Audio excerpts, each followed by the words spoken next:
Captain Picard. Priority 1 message from Starfleet coming in on secured channel. My Readier Room.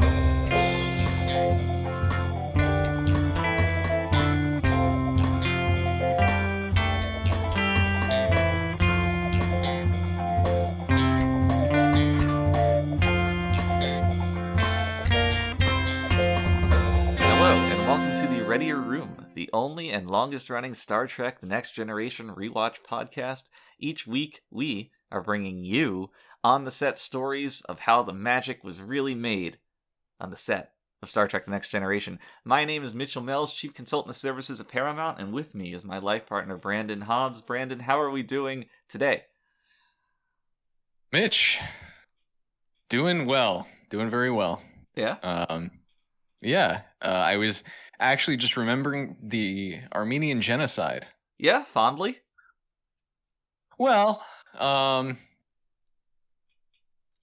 it's a bit of a mixed bag. Yeah, right? So, on one hand, however many people died, it was a genocide after all. It's true. On the other hand, we got System of a Down. That's true. I don't mean to both sides the Armenian genocide, but you got to give a fair look at the situation and weigh the costs and the benefits. In the business world, we call that a cost-benefit analysis. That is what we call it. And we've been in business for a very long time, so Indeed. I think we would know. And business is good, as they say. Business is booming. Right. Especially the boombox business, which is making a nice recovery, a nice boom again. In wake of the... Well, they have digital boomboxes now, right? You can plug in... You don't even have to plug it in anything. They're Bluetooth. And just like Radio Raheem, you can carry it on your shoulder and blast your tunes out on the subway or a public street or during a riot demonstration. So are boomers buying boomboxes again? Boomers are buying boomboxes, but so are Zoomers. Now, what I want to do is make the Zoom box for the Zoomers. So the boomers can have their boom boxes and the Zoomers can have their Zoom boxes. And my vision of it is that the Zoom box is a combination boombox scooter skateboard kind of thing. Yes, exactly. Yes. That's exactly how I imagined it when you said Zoom box. Right. So, you kind of roll down a hill at lightning fast speeds and, your music is blaring out and maybe the faster the RPM of the wheels, the higher the volume goes. There's a lot of optional features in the Zoom box for Zoomers. Yeah. If you want to invest in the Zoom box, then I recommend hitting up the Zoom box Patreon. And if you're part of a certain tier, you'll be shipped the first prototypes as they are developed. So if you're interested in the Zoom box, no, it's Mitch. It's not a Patreon. It's a GoFundMe. Oh my God, I can't keep up with all these. How old are you? I'm very old. I'm older in spirit too than I am in mind. So wow, I figure I'd take my massive age and add a throbbing 30 years to my mental age, and you'll get it. Wow, you're 150 years old, Mitch. It's old, but I'm no less spry than I was 70 years ago. Oh, you're spry, all right. Yeah, like the bird, like an ass spry. Well, go fund me. I'll fund you, and we can all fund each other. So, this week's question of the week comes from a Mary Bell in Northumberland, England. And I got the envelope right here with the English stamp on it with its funny colors and design. And Mary asks, top of the morning to you, Admirals. Do you have any stories of on-set rivalries between members of the cast? Thanks for everything you do. You guys take my breath away, Mary. That's a very nice message, I like to say. Yeah. Wow, that's I honestly, that might be the nicest thing any ensign has ever told us. The ensigns, they heal me every week. After a long and hard week, I like to just bask in the adoration of the ensigns. Absolutely. So, Mary, love the question. And I think anybody who worked on TNG will be jumping the gun, chomping at the bit to tell you one rivalry in particular. It's very hard to forget about this had you worked on the show like we did. And that was the rivalry between Marina Sirtis and Gates McFadden, or just Gates. And just Gates. Just Gates. As the two main female leads of the show, they were kind of in direct competition with one another. They were gunning for screen time. Certain romantic roles the writers had to choose. Is this a Gates thing or is this a Marina thing? It was very, very intense. And the rival only heated up when their cycles fell out of sync. That's when it really got ugly. Yeah. Eventually, the producers started to track their cycles and just arranged to have their scenes shot separately on days where it would be particularly dangerous for them to meet. Right. It's actually funny. The guy who started tracking their cycle, Dan, I think, started tracking their cycles. He actually went on to develop an app for that. For cycle tracking. For cycle tracking. Yeah. Which I thought was pretty funny. Right. You can find it on the App Store. What was the name of it again? His app? Jesus, what was it?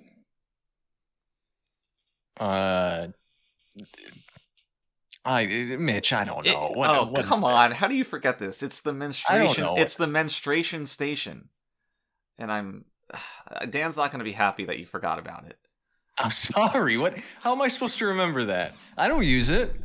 Well, it's about supporting a friend, an acquaintance, somebody you know. All right. Well, apologies, Dan. Anyway, be sure to check out the Menstruation Station. It's on the App Store and the Android marketplace. Track your cycles. Don't fall behind. Prepare for menopause. Menstruation Station. Anyway, getting back to this. Gates and Marina, very intense rivalry. And it lasted all throughout the run of the show. They never really buddied up to one another. When everybody got back together for some of the films after the series run, that animosity still burned brightly. Mm-hmm. Mm-hmm. And I think by that point, Gates had hit menopause, so it ceased to be cycle adjacent and just became a more natural kind of hate, I believe. Yeah, it's funny. It's funny how nature kind of works in that way, where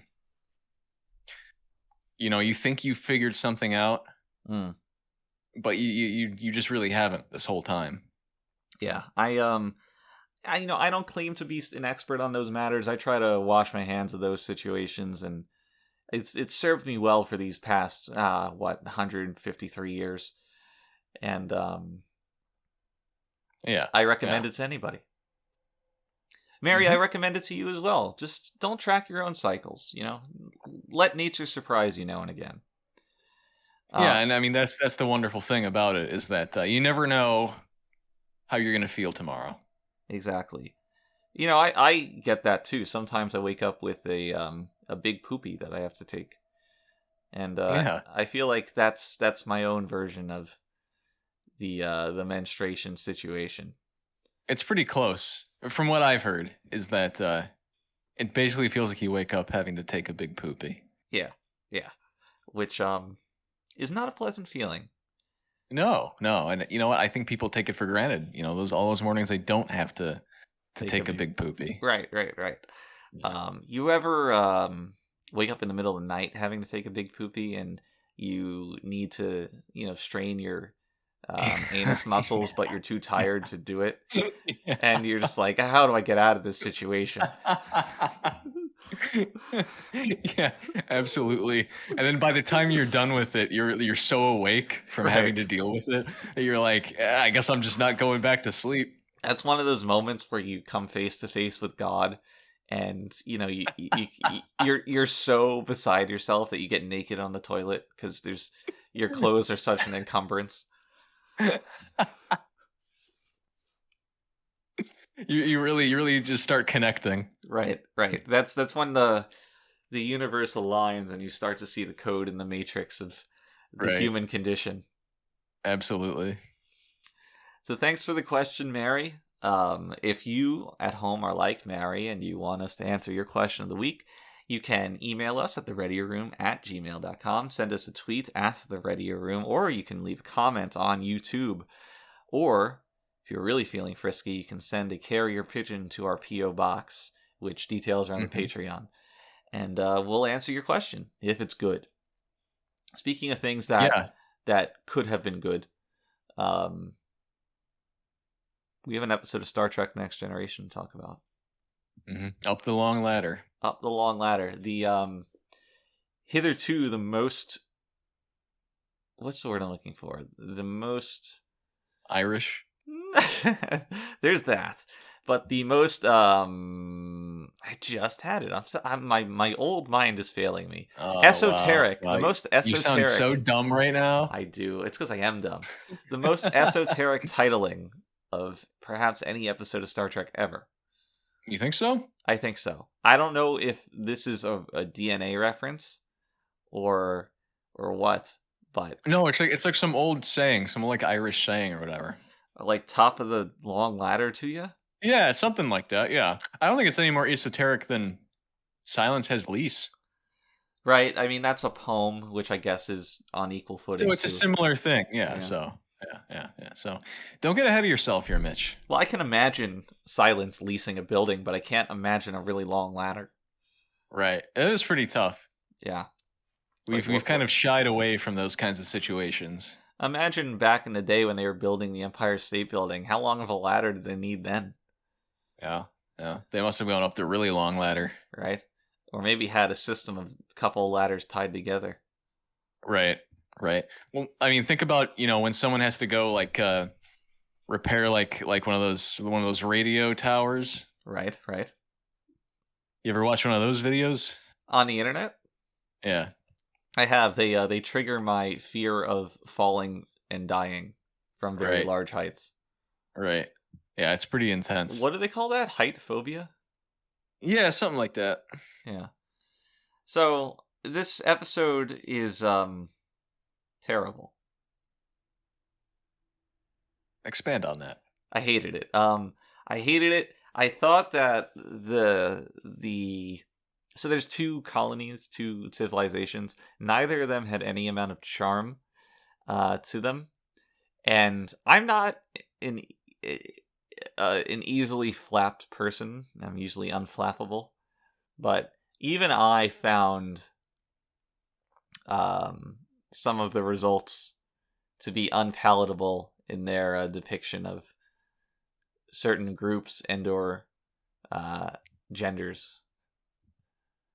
Which which is not the only reason I would say that this episode's bad, because it's that you can have a good episode that isn't handled elegantly, but the bigger problem here was the again the complete lack of charm. I found the one-on-one character interactions to not be very enticing, and it feels like this episode wanted to be a lot funnier than it was. Okay. I am going to actually disagree with you. Oh my god. I mean, I knew that when you asked me to expand on my opinion, but I'm going to disagree with you. I found the episode's not good. I will agree with you there. The episode's not good. However, I found not just the concept, but even the execution of the stupid Irish people to be so entertaining. The mix. I loved it. So it felt. You loved when what's his name? Odell?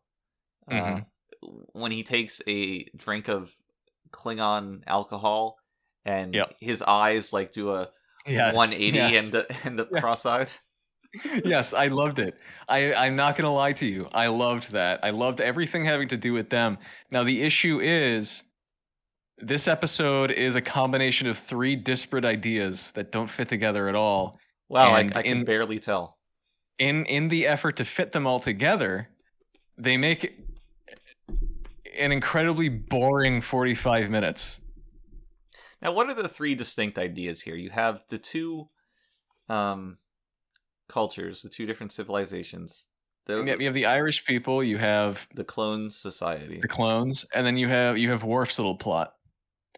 And Hold I on. think they're... Hold on. Worf's little plot. Worf... That plot... Yeah. is like a cumulative 90 seconds. It's not... No, first of all, it's not a cumulative 90 seconds, but also, no matter how long it is, they've introduced it, so they've made it part of the episode here. That's true. So it's just... The fact that it leads into nothing is it only gets worse. Right. If you look at it from that. Well, I was so blindsided by everything else, I forgot about that. I forgot that was part of the episode. And that's the thing. I mean, like, all three of these ideas are great. If you look at them from like an objective standpoint, you have an old Earth colony that kind of returned to agrarianism, like the very, very old school kind of farming type stuff, and you got to take them into space. I thought it was hilarious that they're sitting in like the shuttle bay with a bunch of hay and cows and stuff. That's funny. I think that makes a nice visual, but I don't think that bears out for any length of time. Yes, I'll say there are some non-grating moments, endearing moments, I should say. There are some endearing moments. I liked them freaking out about the fire extinguishing system. Yeah. I love anytime the Enterprise crew has to confront such an awkwardly different sort of culture, and it's only made better when it's a culture that we are, as an audience, maybe a little more connected to, a little more knowledgeable of, they're a little more relatable, I think, than like some random alien civilization, right? That only stares at your toes while they're talking to you or something. Yeah, I mean, that's first of all, that's a really good example. But I agree with that. However, I think that there's a line that can be crossed when things get too familiar, because I don't watch science fiction to see the reality I already know. And if you focus too heavily on that, then it loses a lot of the mission statement of sci-fi. And I wouldn't say that this crosses that line, but I would say that it skirts it. It skirts it. Yeah, because the thrust of it is, oh, these people have the same reaction to the replicator that I did when I first found out about it. It's like, okay, well, I already had that experience. I don't really need to watch somebody else have it. Comprehending the world of Star Trek. I don't necessarily disagree with you, but when you look at Star Trek holistically, I think that this is kind of a subversion of expectations sort of episode. How so? Well, because you don't go, like you said, you don't go into Star Trek expecting, a tribe of stereotypical Irishmen to be occupying the Enterprise's shuttle bay, and it's not as if they've really done this before, or they really do it again either. It's kind of its own thing. True, but so I think in that way, it's kind of okay. I don't think it's such a bad thing. Well, I don't go into Star Trek expecting a brutal rape on a pinball machine, but I wouldn't want that in the show either. This conversation has been had many times over in many contexts, but you don't. I tend to like subversions, but they don't justify themselves just by existing. So to say, okay, well, this subverted our expectations because it is what it is. Well, that may well be true, but that's not a positive nor a negative statement about. Okay, let me put it this way. We've already had so many episodes that have dealt with the clash between the Enterprise crew and their society, and the society from hundreds of years ago, i.e. the holodeck episodes, which I think we complained about, but may have complained about less than you're complaining about right now. And my point is, at least this episode kind of fits the theme of Star Trek, the setting of Star Trek, where, yeah, it makes sense that a colony of old Earth people would kind of diverge, fall onto some planet, and just start raising cows, and kind of subscribe to old Earth ideas and then you beam them up and you realize like, wow, these people are insane. And it's funny because, and it's interesting because, and this is the mission statement of Star Trek itself, is that society has evolved so much that seeing the juxtaposition of this old culture and the new one, it starts to make you, it's uncomfortable. Well, I agree with what you're saying, that it makes sense. One of my more favorite parts of the episode was the context given to this situation, where Data has some expository dialogue about a new school of philosophy that started up like a century or two before the show, what their line of thinking was, and why they would go on this exploratory space mission. Right. It all made sense, which I enjoyed. Now, there was like a dangling thread about like them bringing a bunch of computers and those not being accounted for, which was, I didn't quite get. But yeah, now that you mention it, what happened to that? I don't think anything happened to that. Same thing with the Worf line. But aside from that, I thought the situation made a lot of sense unto itself. I just think that when you spend the first half of the episode having, shenanigans for yucks with these, silly Irish people, and the second half of the episode dealing with the theft of somebody's DNA and the moral implications of cloning someone against their will. Yeah. It's not quite congruent, and neither was strong enough to compensate for the other. Right. I totally agree with you, and I think, as always, we should start from the beginning. Okay. All right. And we can start. I think it will make it clear as we go on where exactly this episode fell apart. Yes. I just want to say we can start from the beginning, but the challenge is to start from the beginning without saying the phrase "as always." That's our challenge for the coming weeks. The only thing I do want to touch upon is this Worf plot, because we're not going to get to it chronologically, because it doesn't exist in the chronology. It basically doesn't exist. So yeah, Worf faints while on duty, which is very atypical for Worf. He's a stalwart. It's neuroatypical. He's a stalwart professional. Yep. And then they take him to sickbay. And in sickbay, Pulaski says, "Worf, you have the Klingon equivalent of the measles, a childhood disease." And Worf feels very emasculated. Yeah, that's a good word. Very emasculated by this, for being an adult and being taken down by a child's ailment. And there's a nice bonding moment here between Worf and Pulaski, where Picard calls in, like, "Oh, what's happening?" And Pulaski gives a white lie to protect Worf's dignity in this situation. Which was nice. I mean, honestly, I was watching this scene and I'm like, I can't help but think, like, I'm going to miss Pulaski. Yeah, Pulaski's a good character. What a good character. What an underutilized character. And in fact, this only grows because the only resolution of all this, the only continuation of this plot line, is another Pulaski-Worf scene, which was handled very, very well, I think, in the final. Yeah. In her office, they do like some kind of Klingon tea ceremony. Right. Once again pointing to the Klingons' Asian heritage. But that's true. It's what a good scene. What a good scene, because it shows.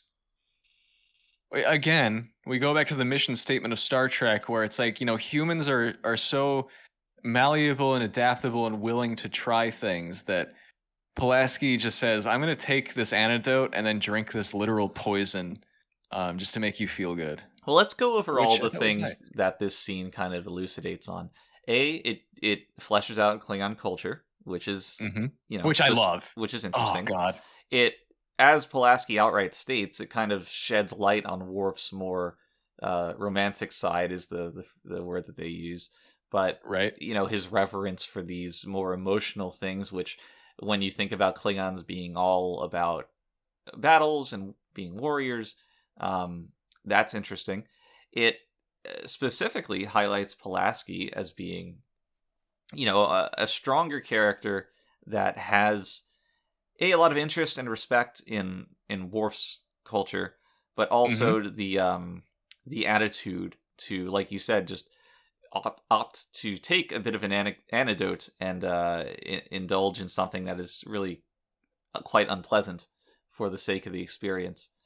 It's a scene. That's a really you really summarize that very well. Yeah, it's a scene that does so much with so little, and it's a shame that it's so little because it's such a minor part of the episode. In this episode, yeah, right. But it's a really fantastic scene, and it's an example of the benefits of focus testing. The initial cut. Yeah. The initial cut of this scene was a lot more erotic in nature between Pulaski and Worf, but test audiences really reacted quite strongly to seeing that pairing so explicitly. Like, there's a lot of retching and audible gagging of sorts, and based on that feedback, we were able to trim it down to what we have now. And I mean, I just extolled its strengths. It works a lot better in its current iteration. And it is one of those things where, I mean, when you hear focus testing, you don't really think like, oh, this is going to make it better. You think it's going to make it more palatable to the lowest common denominator. The lowest common denominator, yes. But no, it does make it better here. Just flat out.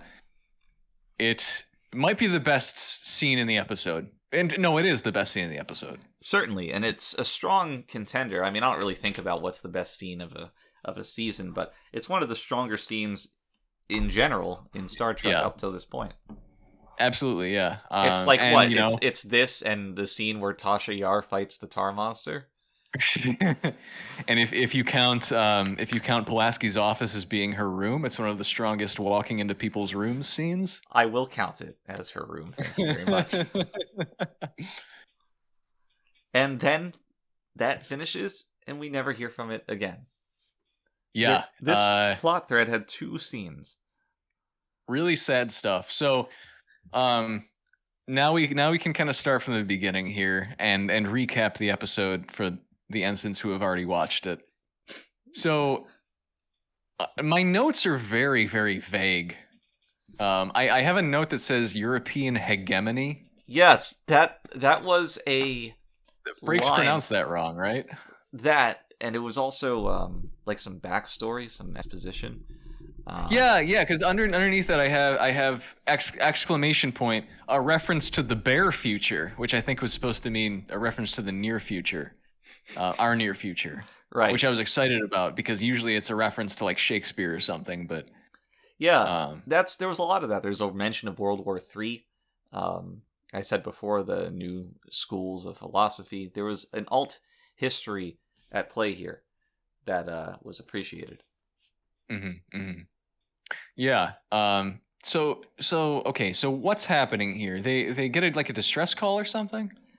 Yeah, there's an SOS that is sent out, which is notable, I think, because the specific phrase SOS is no longer in use. Which I'm not quite sure how much that gels with other established Trek, but Picard makes a point of saying that the decoders at Starfleet took 10 hours or whatever to figure out this was a distress call, and Riker walks in the room and he's like, oh, that's an SOS, just instantly. Now, I don't know what this takedown of Starfleet decoders is supposed to mean for the message of the show, but it was surely there. Yeah, so they end up beaming basically the entire population of this community aboard, huh? And so there's probably one of Rick's braver shots on the bridge here, where Picard awkwardly just stands in view of the camera as Patrick just awkwardly stands in view of the camera as Frakes kind of just like circles around the deck and gets onto the elevator, and like the door closes and the elevator goes down. You know what I'm talking about? I think I do. I don't. It didn't hit you in the same way, did it? It didn't hit me the same way it hit you, unfortunately. It was one of the most excruciating scenes I've ever seen in Star Trek. Was it just like a long held shot? Yeah, it was. Yes, it was, and it was just like it was awkwardly shot for no real reason. I'm not really sure why he decided to do that, but do you think it was brave or an accident? I think it was brave. Well, we can I respect think it was that. brave. We can respect that. Respect the artistry of directing an episode of Star Trek. So, what? Frakes goes to the transporter room. Yes, to welcome the people that are being welcome aboard. the sheep baaing and the roosters crowing. And it's amazing because they also managed to beam in a anachronistic soundtrack alongside this Irish settlers. Right. Which, that's fine. That's fine. I don't know. I get it, that choice of score, but it was a little too not Trek for me. The music was fine. Well, so I think at this point, I guess we need to touch upon why this episode even exists to begin with. Well, yeah, now that we're getting to the meat and potatoes of it, certainly. Go on. Well, I guess I'll go on. I can tell this story better than you can. We've been in this situation before. People don't know this, but these stories we like to tell on the podcast, this isn't their first outing. No, we've told them at cons and stuff. Cons, dinner parties, funerals. They come out especially funerals. Right, at any time. Like whenever a member of the crew passes and we all meet up again, and we get to the funeral and we're like, oh, that episode with all the pudgy white people that were supposed to be perfect. That wasn't supposed to be filmed on location, and everybody in the funeral crowd just solemnly nods. Yeah. Or the episode where Wesley goes to that planet and he breaks the glass on that garden. Yeah. And is sentenced to death, and we tell lots of anecdotes about that one. Yeah. Or lots of them. Or the episode where the Enterprise has to choose whether to value the life of one of their crewmates over the political systems of a planet they encountered.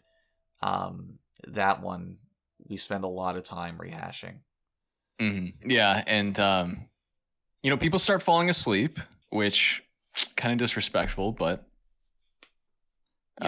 it's I'll be honest, I've slept at a funeral before. I get it. Not a Trek. I'm the kind of guy who sleeps at a funeral. Right. And not a Trek. And if you can't understand what I mean, you soon will. Not a Trek adjacent funeral, mind you, but I buy the thing. Like, all the dark clothing makes me think that I'm in the dark, and that thus I should be sleeping. It's like when you put a bag on a baby bird's head, and it thinks it's nighttime.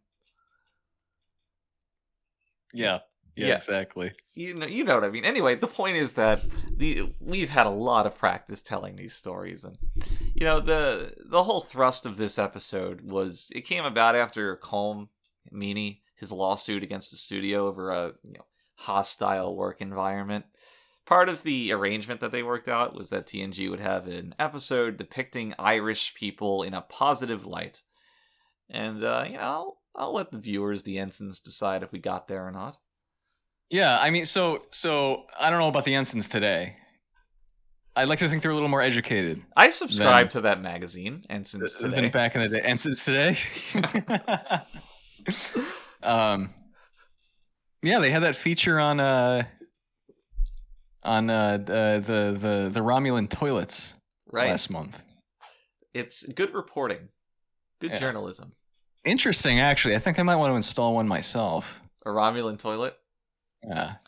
Well, you just got to make sure you know how to work it. I mean, it is. Well, the issue is the stream. I mean, just owing to the biology, the differences in biology, the stream kind of comes up just a little too far from the back. Right. I think it's the verticality of the system that challenges me. Yeah, yeah. But I mean, functionally, if we can just adjust that just a little bit, I think we've got a solid contender for best toilet on Earth. You could say with the adjustments made, it would be the best of both worlds. Yeah, you could. Yeah. But yeah, so back in the day, back when we were young and spry, we were young spring chickens. We got a lot of flack for a depiction of Irish people in this episode. Astoundingly. You know, lots of letters, lots of fan mail, lots of writing into Star Trek Weekly about how offensive the Irish depictions were in this episode, which is kind of ironic because the people playing the Bring Lloydie weren't actors. No. You know? No, and a lot of them just they didn't have speaking roles or anything. No, and they certainly didn't know how to act. We sourced them. Basically, it came down to Colm. This was kind of a collaborative effort, right? We said, Colm, gather up your friends from the pub, your extended family. We can shoot something with all these Irish people, right? Something respectful, right? Barry, the man who played Odell, he was homeless at the time, actually. He would go on to actually voice act after this. This kind of put him on the map. I guess Rosalind was an exception. She was like a proper actor. Colm just didn't know any attractive women, so... Right. We had had to red source hair her from somewhere else. Yeah. So... But the meat here is that these were proper Irish Americans, Right. And what's amazing about the poor reception, or the depiction of the Irish not going over well, this episode did not even air in Ireland. So I don't know how those fuckers got word of it. Yeah, well, I think a lot of Irish Americans were making a mountain out of a molehill. That's all. And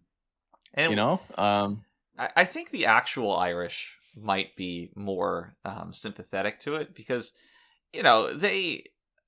nobody in this episode had the authentic Irish accent. Of course, you can hear that quite easily, but so to the actual Irish, they would know that this is just a bit, but to the Irish Americans, they think that this is what right. the homeland is. It's like sacrosanct. It's like when it's like how Mexicans feel about a character in a sombrero. Right. You know what I mean? Or how the Japanese feel about, Tojo. A character in thick-rimmed glasses and buck teeth. Exactly. Yeah. In the old Popeye shorts. Right. The pinnacle of Western animation, the old Popeye shorts. Indeed. Where Popeye punches Hitler. He's the Sailor Man. Toot toot. Now, I've been pitching to the powers that be a Popeye podcast. Oh, what would it be called? Podpie. Podpie. Yeah, and it would kind of be the same structure as the Readier Room, but instead of insights and behind-the-scenes stories, it would just be us laughing at the cartoons. Kind of like that. I think that would get a solid viewership. Yeah. That was me demoing the podcast. Yeah, that's a good idea. So if that's something you guys at home want to see, just let your voices be heard, and the Podpie will be coming at you sooner than you know it. Yeah, I'm excited for that. So Troy says something. What did she say? Oh no, Troy says something. She said something, right? About how she said I first recall her coming into this when they were talking to the second group. She said, "Oh, they're hiding something." I might be getting ahead of myself here. Yeah, they're hiding something, and no one listens to her again. Right. Wonderful. Yeah. Yeah, I was getting ahead of myself, but also nothing really happened after the Irish people. Well, there is. I guess, yeah, there is something. There is the romance. Where Riker says, "I think I'll stay and give her some help," and then walks over to her and just stares at her until she has sex with him. Walks is a little generous. It's more of an aggressive saunter. The way that this man moves. Yeah. Now, this was really inspired because the pretense for their liaison is an erotic foot washing, which many don't know is actually a biblical reference. Mm-hmm. Mm-hmm. The Bible being chock full of homoerotic foot washing scenes. I'm going to stop you there, Mitch, because it could also be a Death Note reference. Oh, that's true. That's true. Very ahead of its time. Right. In a lot of ways. Now, I think the Bible itself might have been referencing Death Note, as we all know. Well, so, I mean, if God is omniscient, then he would have recognized the best Shonen Jump comic of all time. Let me ask, and kind of put in a reference to it. Let me ask you a question, personal question. Yeah. If you have to pick one to be, and I was thinking about this in relation to the Q as well, but if you had to pick one that you would be, would you be omniscient, omnipotent, or omnipresent? What's omnipotent? Just like really powerful? Yeah, all powerful, all knowing, or everywhere. Probably omnipotent. I wouldn't want to be omniscient. That's too much. And then being everywhere is way too much too. So I think being all powerful kind of lets me stay in my own lane while also just kind of flicking people away like ants. Stay in that lane and dominate that lane. Exactly. So what do you think? That's a good question that I asked. I would say that I'm kind of into omnipresence. If I'm being completely honest. Where do you want to be right now that's not here? Oh, anywhere really. But think about it. I don't think it's like, oh, I'm in one place and I can jump to anywhere, but rather I am everywhere, like a thick fog. So sounds like a dream. Everyone has me looming over them and in them at one point or another, or at all points really. And I guess maybe that's not so bad. If you're omnipotent, you can kind of keep that to yourself, but an omnipresence changes the texture of the world as we know it. That's the point where people start making religions about you. I'm okay with that. Mitchism. Mitchism. Yeah, Mitchism. Mitchism. Machismo. Ah. Machismo problems. Uh-huh. So I could do with some omnipresence, I would say. Okay. Yeah, that's fair. I think we both agree though that omniscience is just a little bit too much. Yeah, it's less of a gift and more of a curse. Right. You know too much. You can't really appreciate anything at that point. I feel the same way with my massive throbbing IQ. Right. Right. Well, that is why we have this podcast. That's why we're talking Trek. To kind of share our IQs with the ensign so that they understand the episodes they're watching. Show it off, really, our collective IQ. Yeah, sure. Which is like, what, 300? Yeah, it's got to at least be 3 digits. We are also collectively a feminist. That's true. Just when you balance it all out. Right. Now, I wish Get us together. This is a feminist podcast. I wish our balanced racial views were a bit more positive, but you can't. Yeah, what are you gonna do? That's part of having the large IQ, really. Yeah. Once you have that IQ, you start looking at crime statistics on Google. Right. Yeah, I find that you can't really help it. I find that people with the largest IQs are the ones who use Google the most. Right. You search like why is my left arm numb this morning? Right. Does this cactus need water? Yeah. And you find the answer. It's basically like being omniscient. It's true. With all the world's knowledge at your fingertips, what else is there to know? Right. I'm also having a heart attack. Yeah? Why is it so hard for you? It's not a soft attack. Anyway, what were we talking about? We were talking about the Irish, the sex, the foot washing. Oh yeah. So Riker goes and has sex with this girl, which I clapped for it. I clapped when she undressed herself in Riker's room, like any good Trek fan would. You get him, Riker. You conquer that pussy. Yeah. Now Riker should have done some light flirting and asked if the carpet matched the drapes. Right. But he didn't really do much. He should have said it like in a sci-fi way. Like, does the floor wool match the star? Does the hollow lines? screen match the what's on the floor? The grid lines. The plasto titanium boarding. That would have been a genius bit of writing. Mm-hmm. Which I think we all would have appreciated. They should have, they should have listened to our ideas a little bit more. I don't know, but well, I mean, I'm not going to pretend I had the idea at the time. Hindsight is 20/20. Yeah, everybody has those. Okay, Mitch. Okay, let's. Why don't you start? I like to start peel appreciating back the curtain for the ensigns. We're not. Okay. Our IQ is massive. It's not that massive. Well, it took a long time to kind of develop that IQ. True. And what started as like a 90%, 10% venture is now a clear like 65-35. And we've gotten that from watching Star Trek for so long. Both basically. of us, yeah. It's a mental exercise. It's kind of vampiric in a way, how one grows at the expense of the other. Right.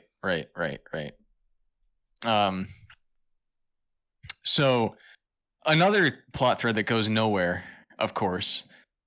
We just had to show that Riker has sex. But Frakes wasn't really happy with this at all. Not the sex scene. No, he was very happy about that. He was very happy with the sex scene. He was not happy with the fact that Rosalind's character, what was her name? Rosaline? Something Odell, obviously. I can't remember. No, it was like Breda. Bread? Yeah, that sounds about right. Yeah, so Rosalind's character, eventually, obviously, we've all watched the episode. Of course, if you haven't, then stop this and go watch it on Netflix. Rosalind's character would acquiesce to having 3 husbands right at the end of the episode after sleeping with Riker, and he took offense to this, right? Right. He said he was like, it's going to damage Riker's reputation as kind of like a playboy sex god type kind of character, and he just refused to shoot for a whole day after that. You remember that? I do. Frakes. I mean, I remember everything Frakes did on set. There's not a single thing that. How could you not? I could possibly forget. Yeah. I mean, a bit of an inconvenience, but on the bright side, we got to spend a whole day shooting just the non-Riker scenes, or as we call them, the NRSs. What the ensigns might not know is that scenes in the script were always flagged with the NRS tag, just to expedite the shooting process. Yeah, it was always easier to identify the non-Riker scenes versus the Riker scenes. Yes. When you saw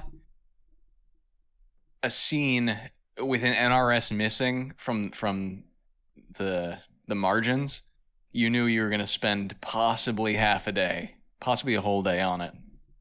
And you knew you would leave work that day feeling like complete shit. Right, yeah. That would be like a go to the pub and get proper hammered sort of day. Yeah, drink some Klingon kuktho. Yeah, some kuktho. Which just steams out of the cup. Now, that cup, we've seen it before in Klingon and non-Klingon circumstances. Oh, have we? That's a very storied cup. just in how many times we ended up using it from the prop department. Like we needed alien cup. It was that one, like that. Oh yeah, that's right. Yes, that yes, it was that design. cup. Yeah, with all the ridges on it. Yeah. Now I always wonder, how does the computer know what cup to serve a drink in if it's never specified? Well, that's the thing, and I think we've been over this a million times, haven't we, Mitch? Well, over the years, certainly. Like they need to, obviously the computer, the replicator computer needs to have had some kind of sentient input, right? Where it's like if someone asks for this, you give them this. Right. So it probably went through, so many devs on its way to being installed in the Enterprise that like one of them at least was like, okay, we got to put this one in a Klingon cup, Yeah, I guess. I don't know. Do Klingons only have one cup for millennia? Probably, yeah. Have you seen their culture? I suppose, but it's like if you ordered a give me a milkshake and it served it to you in a German beer. I don't know the name. What's the name of that cup? Stein. The Stein. Yeah, in a Stein. It's like, oh, this is the human cup. I'd be okay with that. Yeah, it's the human cup. If you have a big ass milkshake, I'll tell you that. Yeah, I get you. But again, we anytime we spend more than a cursory second on the replicator, we start finding the holes. How do you feel about the Rosalind's character, whatever her name is? How do I feel about her character? Yeah, did you like that character? I liked her. I mean, she was cute. I liked her character. I thought she was the only one of that group that I consistently enjoyed seeing on screen. Her getting railed by Frakes notwithstanding. Yeah, no, she was funny. She was hot. She was a Spitfire. She was a Spitfire. Oh my god, she was a Spitfire, right, Mitch? Do you think she swallowed or spit fire? Oh, she's a swallower. Swallow fire. A good Irish woman. True swallow fire. Yeah. I hear that when the Irish drink whiskey, it changes the taste of their excretion. Right. I don't want to be crass here, but you know what I mean. Their sweat. Yeah, their penile sweat. Right. Yes. I wouldn't know. I've never sucked off an Irishman. Oh, you're well, you were at the after party for this episode. Am I wrong here? That was before, Okay. All right. Well, anyway. So let's get back on track here. Okay. So here's where the first big hole in the episode I think shows up, and that's that these Irish people and this Society of Clones have both come from the same origin civilization. Right, which apparently had completely different outlooks on life. So this one civilization bred within, I don't know, a couple hundred years. One group that returned to agriculture and drunken Irishness, and another group that named their planet after the Irish word for butterfly. The Spanish word for butterfly. The Spanish word for butterfly. The Spanish word for butterfly. You can edit that out, right, Mitch? Yeah, I'll edit that out. Okay. Just do one more take, and continue from there. This one society, you have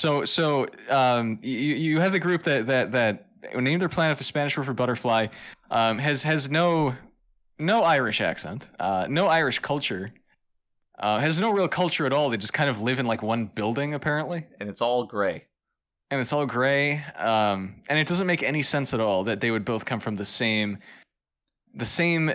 origin point, only like 200 or 300 years ago.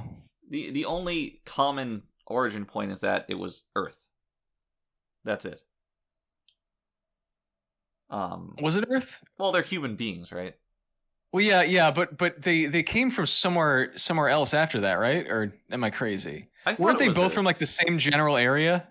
They Like they were, were but both from the same civilization, right? on Earth. On Earth, right? Yeah, but they both like lived in the same area, right? Yeah. But Okay. I in was a just confused. practical sense, the only I was just common confused. yeah, Yes. you're always confused. Yeah, so there's no reason these people would come from such the same place and then have such different outcomes in their kind of outlooks on life, I think. Right. Now, the latter group, the one with the clones, they had a tragedy befall them when most of their cohort died, but Yeah. it doesn't change the fact that they would have had an anti-technology attitude and probably wouldn't have turned to cloning had they been similar. Not only that, but they don't speak Spanish. Yeah, it's really strange, and none of them are Spaniards. No. We have a couple African American men, of course, but what's no interesting Spaniards. is that with all their gray set design, the skin colors of their civilization also average out to gray, which is just a fantastic piece of set design. It was intentional, yeah. It was intentional. So we spend a lot of time with these clones. For some reason. And here's where I took real offense to this episode. We have like 10, 15, maybe not 20, maybe 10, 15 minutes of the episode is devoted to they meet the clones need their DNA. The Enterprise crew says, we can't give you our DNA. The clones are mad. When you have an entire shuttle bay filled with fresh breeding material. Right. In every sense of the phrase. And it is literally right under their noses this entire time.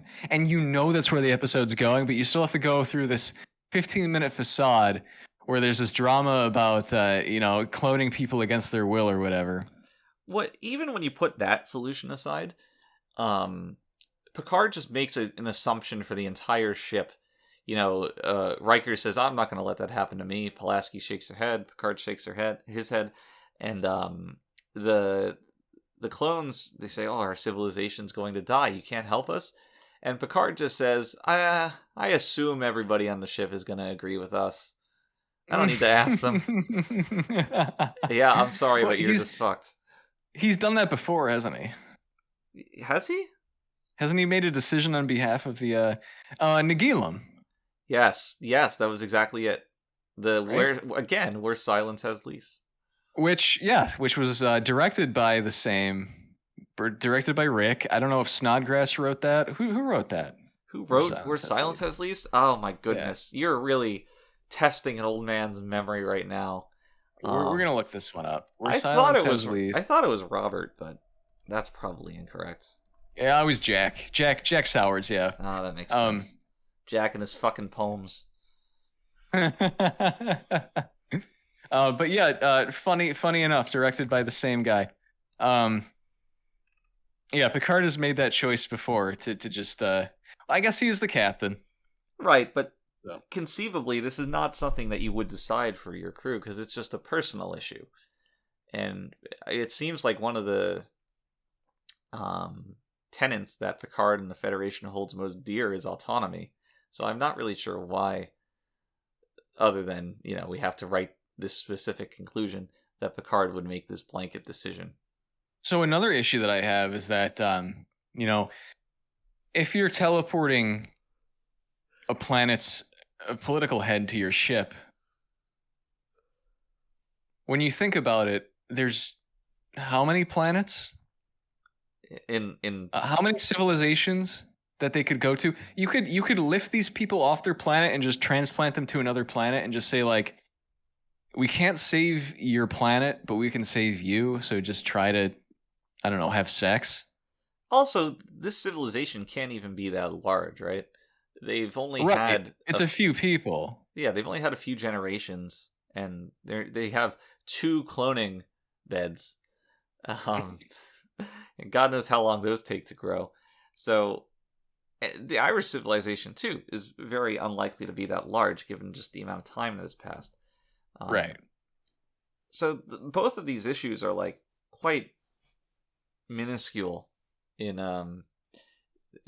the overall scheme of what the Enterprise usually deals with, insofar as civilization-wide complications. Yeah, we're kind of the scale of the problem does not make sense here. But nonetheless, they the clone civilization decides to clone Riker and Pulaski, but not Geordi, without their knowledge. Not Geordi. I asked myself the question why they didn't bring Worf or security or Data down to this planet. Well, it's not like anybody warned them that they might be hiding something. Right. Of course. So they go back to Riker and Pulaski go back to the Enterprise and realize that they have been cloned, kind of against their will, without their knowledge. Is this where that fantastic musical sting plays? Possibly, yes. Probably. Do you know what I'm talking about?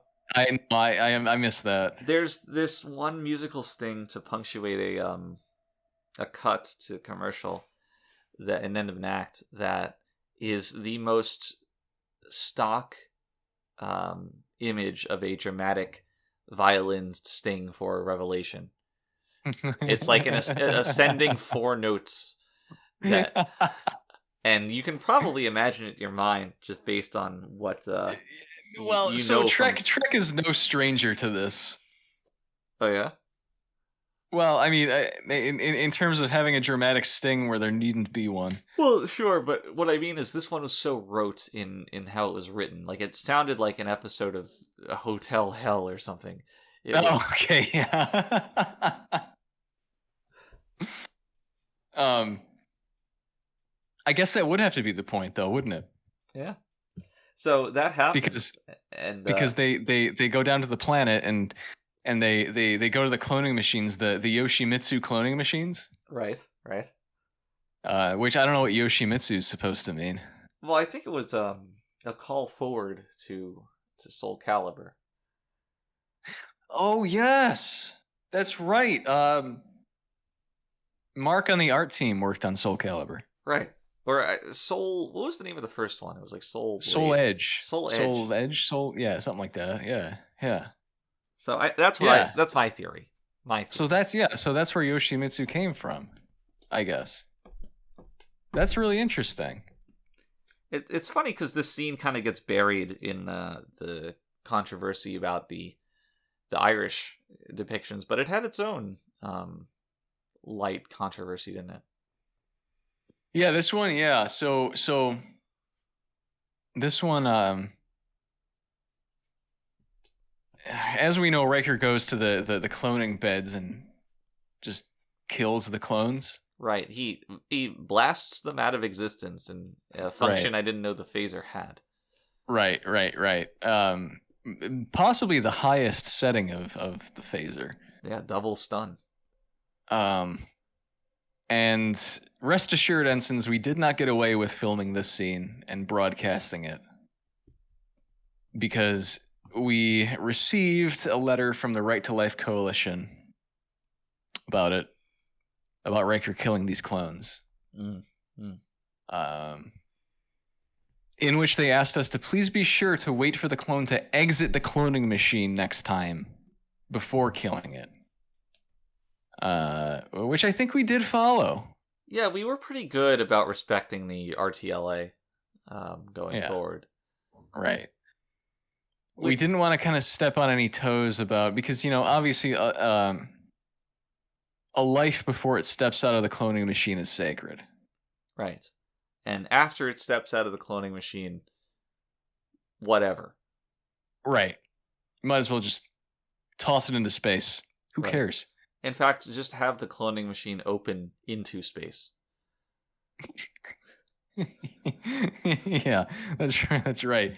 Or you just put it on like a Looney Tunes conveyor belt where They get cloned and launched onto it, and then a laser just shoots them and disintegrates them. Do you think when clones are born that they have a developed consciousness, or are they more like a baby? Like there's a cloned Riker just thrashing about, crying on the floor.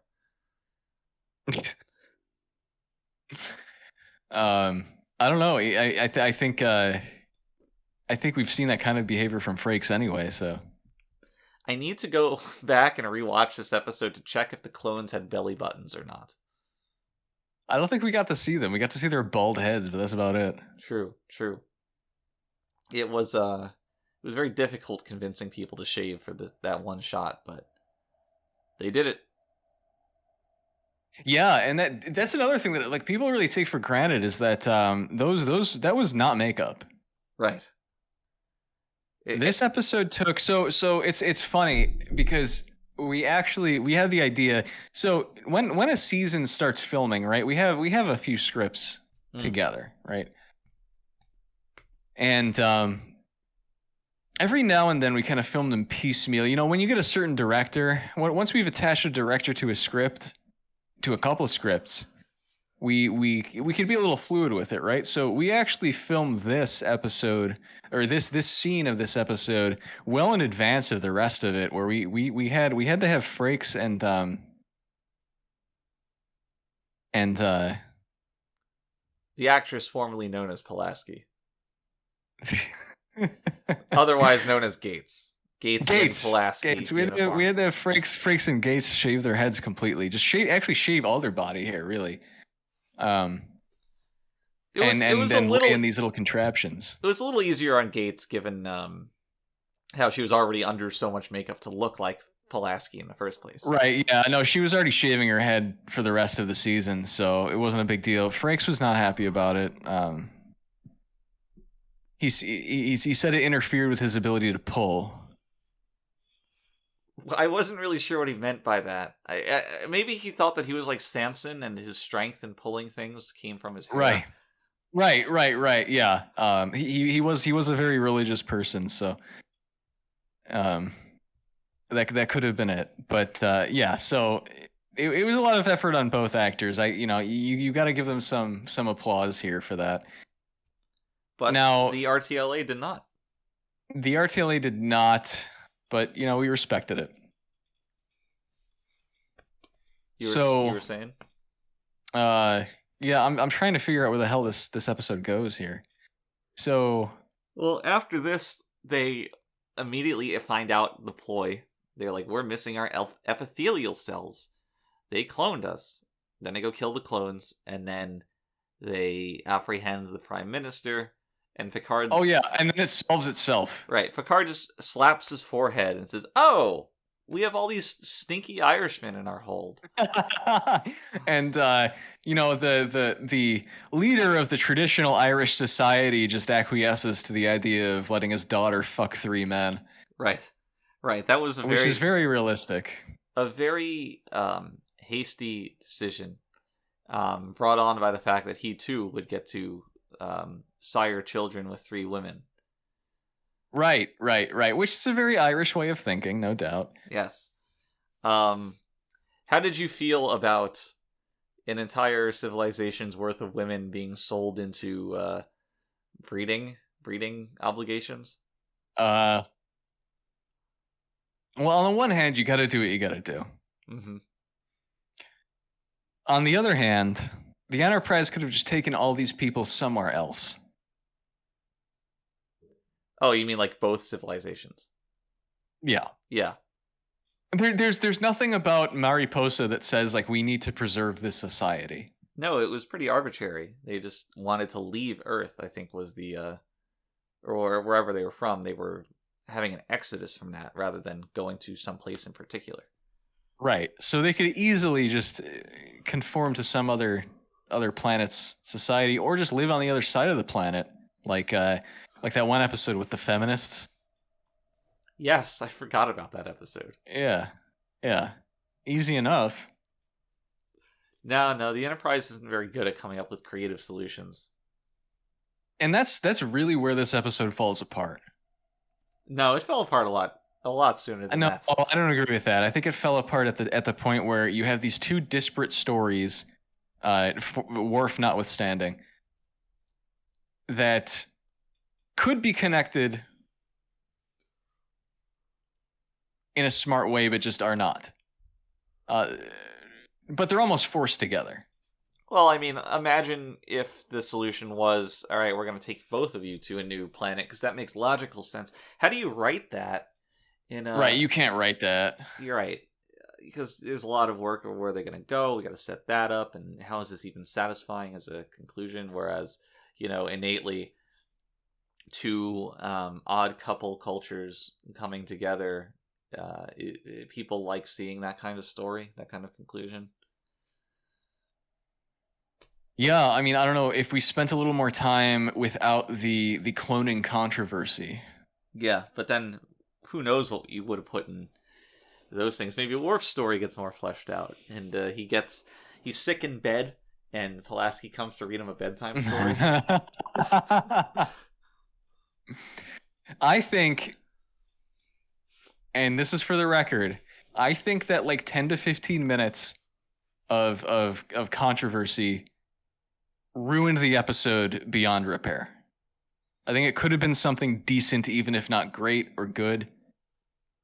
But that's what really sealed it. I mean, I agree that appropriating those 10, 15 minutes for something else could have drastically improved the quality.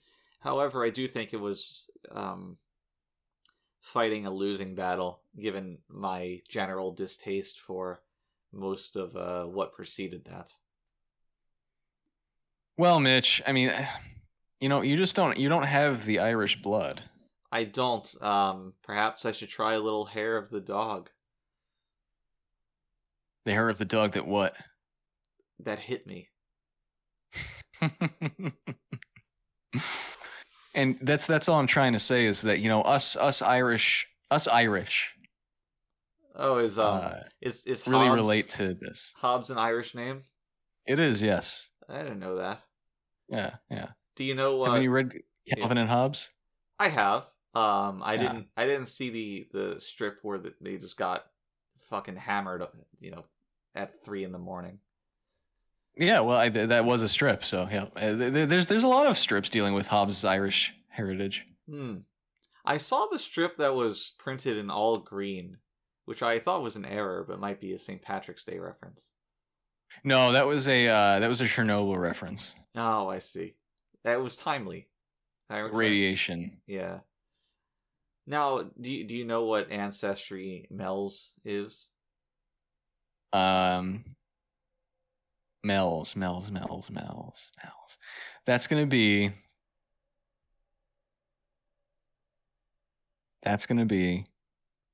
Belgian. I'll give you a hint. We work in Hollywood. African American. Oh, that's close. It starts with a J, but I'll leave the guesswork to those at home. Jovian. That's right. So, do you have any trivia for me? I think we set our piece on the episode. This episode has been an absolute disaster. Indeed, and we both agree on that. Hold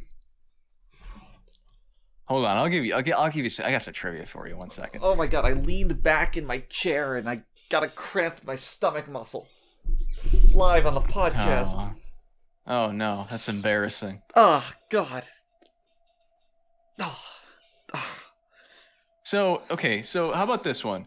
The what societies do we have in this episode? We have the Mariposans and the Bell something. And the Bell somethings. Yeah. So they leave the Bringloidy. Okay, right? There we go. We finished the episode with the Bringloidy having been left on the Mariposan homeworld, so to speak. Oh. And we're led to believe that this solves the issue. Okay. And I'm here to tell you that it does not. Oh my god, is this story because according to Apocrypha, this planet is revisited by the Federation because of some kind of problem. Mm-hmm. I don't know what it is, but it's definitely some kind of problem. And my question to you is, which Federation ship named after a famous artist, so USS famous artist, Okay. visits Mariposa to fix this problem? A famous artist. I don't think it's the USS Taylor Swift. No, that was the other one. That was the one from 2015. Okay. The USS. It can't be Da Vinci. That's too easy. It's too obvious. Dolly's a dark horse. It might be Dolly. But I want to say it's an impressionist for some reason. Now, Van Gogh is too wordy, so it wouldn't be that. Renoir. I kind of want to say Renoir. Is it Renoir? The USS Renoir? Yeah. It is not. Damn it. Don't tell me it's Da Vinci. Anything but that. It's Da Vinci. Motherfucker. You second guess yourself again. You need to stop doing that. Well, you figured it out for a while. It's not that I ever thought it was Da Vinci and I talked myself out of it. It's just I immediately tried to eliminate that as a possibility because I had more faith. Yes, the USS Da Vinci visits Mariposa again. That's this. For what? I don't know because I did not read the book.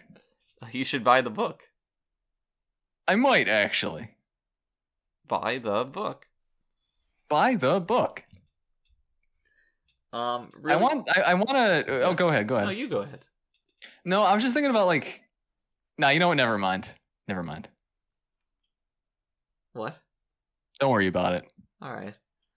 I was going to say before we finish up here, I wanted to plug my new podcast, and our new podcast actually. I know it's my idea, but it's ours. It's part of the collective of our extended network about cactus care and cactus ownership. Mm-hmm. Mm-hmm. It's called The Cacti's That Bind, and every week, we come at you with the latest in cactus owner news, what you need to know, tips to utilize, pitfalls to avoid, to get the most out of your life with your spiny friend. That's right, Mitch. And don't forget to visit www.cactime.com, selling all kinds of cacti at a bargain, really. Right. And make sure you enter promo code Readier for 20% off on your first cactus order. And you can get all kinds of cactus here. Even if you don't have a cactus, they have cactus-themed apparel. So really, it's a good gift for anybody. We got Thanksgiving coming up. I know that everybody's doing their last-minute Thanksgiving gift shopping. So, cactime.com. Cactime.com. Yeah. And also, God, who's our other sponsor today? The other sponsor, oh Jesus, that was the Pip Boys. The only place to go when you need a repair done in less than 45 minutes. Oh yes. Okay, so yeah, the Pit Boys. Sometimes maybe you're like me, right? And you don't really know a thing about cars, right? Right. And I you put don't want the to key get your in car repaired, and that's it. Right, and it goes. And you don't want to get screwed over, when you go in and say your tranny's busted. Right. You go to Pit Boys, they have every part you can imagine, cheapest price, best value you've ever seen in your life. They don't screw you over. They are the most customer friendly car part service I've ever seen in my life. You're not going to get a discount from us today because it's already as cheap as it can get, but let them know that the Readier Room sent you. Right. If you tell them Mitch, they'll take care of you in other ways. Yeah. And that's in North Brigham, North Dakota. So if you're in the area, check them out. Absolutely. great friend of the podcast. Friend of the podcast. Friend of the podcast, friend for life. So that's going to do it for this episode of the Readier Room. We had a lot of fun here.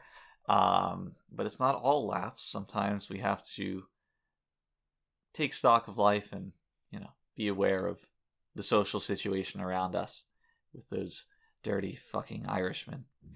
And we're looking forward to next week, where we hope you'll join us again in our Readier Room when we take another look at another episode of another Star Trek after the first one. So until then, everybody, please stay ready. The troublesome little man-child.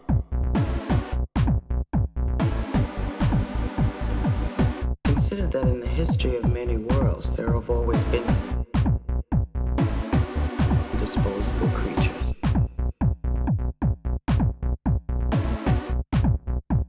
Do you consider yourself superior to us? Should have told him to mind his own damn business.